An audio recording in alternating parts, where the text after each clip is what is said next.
حالانکہ اقلیت نہیں، ہماری سب سے بڑی اکثریت ہے، لیکن اس کے باوجود وَلَٰكِنَّكُمْ غُثَاءٌ كَغُثَاءِ السَّيْلِ، تمہاری طاقت کیا ہے؟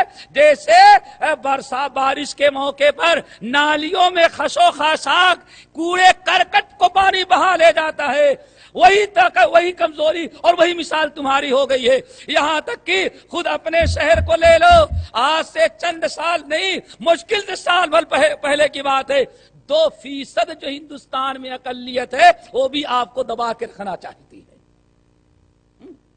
کتنی تعداد ہے اس کی؟ صرف 2% ہی مشکل سے ہے، لیکن اس کے باوجود وہ بھی ہمارے لیے شیر بنی ہوئی ہے۔